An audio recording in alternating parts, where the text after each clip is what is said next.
To an absolutely bizarre story now. And if you want to listen up, if you're with CommBank, you're want to be aware of this. They've sent this email out to goodness knows how many thousands, perhaps millions of people with CommBank.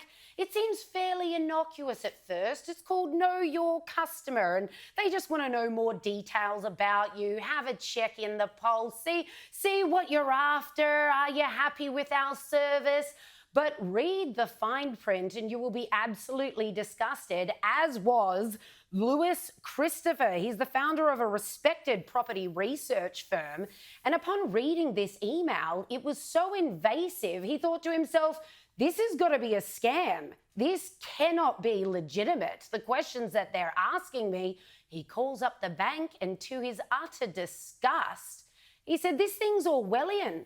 They said, no, it's legitimately from us. Particularly, they wanted to know why he had cash because they knew that he'd made withdrawals. What are you doing with that cash? Why do you have cash in your home?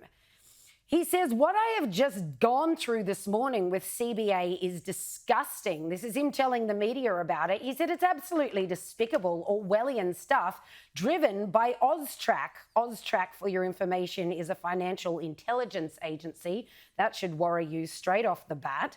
He said, just out of the blue, the bank sent me the enclosed email and demanded to know, 1, how have I built up my wealth? 2, why have I made cash withdrawals? 3, if I am holding cash at home, why? 4, why did I make certain transactions to third parties? He said, I called the bank and it was true. They were going to suspend all my accounts this week if I didn't tell them the answers to the above questions. They said AUSTRAC gave them the authority to do that. And get this pullout from their email. This is what they were threatening to do if he didn't answer those questions satisfactorily by end of week. This is the email from CommBank. They threatened to remove your ability to use and access your account or accounts, remove your ability to use any linked cards, including at ATMs, at point of sales and online, remove your ability to view and access your account or accounts on NetBank and the CommBank app, and stop any scheduled transactions, direct debits, direct credits, or regular payments. This, of course, is all part of the push toward digital currency, digital banking. Now, did anyone vote for this? No, baby, but they want you to go digital and they're not asking. Remember, just last financial year, we saw 200 bank outlets closed here in Australia. Over the past 5 years, we saw 6,000 ATMs shut up shop in Australia. That is in just 5 years. We saw Australia's 1/3 of bank branches close. That's what that equates to. And more than half of Australia's ATMs.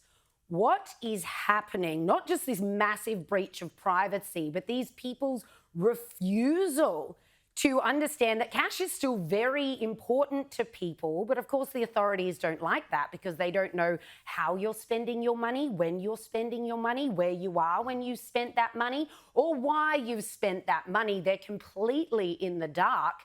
They don't like it, and they're clamping down so hard, the bank has no shame sending you an email saying, you've made some withdrawals.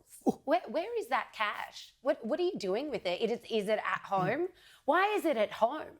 Here was this fellow, Lewis Christopher, talking to Ross Greenwood this afternoon on Business Now.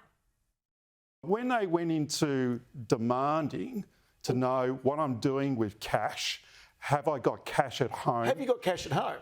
Why like everybody else has a bit of cash at home. That's right. And then to ask why I've got cash at home. Yes. Like, hang on. It seems bizarre. And this is a security risk for me and my family. I'm looking after my family. We need cash on hand. I mean, who among us doesn't have some cash on hand in the case of emergencies? We've seen even in recent months, the lines go down. There's full shopping trolleys at Woolies and everywhere else. People are suddenly unable to buy or do any kind of transaction because they don't have cash on hand. The Commonwealth Bank of Australia have released a statement explaining what's happened. Here's their statement. They said, we're required to manage our customers' accounts in line with the Anti-Money Laundering and Counter-Terrorism Financing Act 2006, which sets out that all banks operating within Australia are required to collect, verify and maintain customer identification information, which, Liz, raises the question, customer identification, how does knowing the amount of cash you've got Well, they know who he stashed is. under your mattress He's got an account with help them. the bank to identify you? How does the bank knowing why you gave money to a particular party help them to identify you? They've gone way beyond Indeed. their own statement, have they not? You'd imagine most blokes, if they copped a call from the bank and said, what are you doing with all this cash? You'd say, please don't tell the missus. But I mean, for goodness sake, like AUSTRAC, the mob that drives all of this, which is a governmental department, they look after or monitor financial transactions. Their remit is to stop, money laundering and crime and this sort of thing, right? But for as long as I can get 17 calls a day from scammers, and I drive around parts of Sydney with pretty rundown houses with very expensive cars parked out the front of them, presumably not from legitimate business, why are they going after a legitimate businessman who's been successful? You can't tell me that there are not other things that they should be doing, 100 other things that should be in line before they start calling up legitimate, successful people and saying, you must tell us what you are doing with your money. It's no business of yours what I'm doing with my money. If I want to go and gamble it all away, I'm well within my rights to do that. We're talking about a legitimate businessman. And yet there are people running around dealing drugs and laundering money and whatever all day, every day. And as far as I know, they're not having their bank accounts frozen because they keep doing business. But this bloke who runs a legitimate business is being told, no, you'll get shut down unless you tell us where the money is under your bed.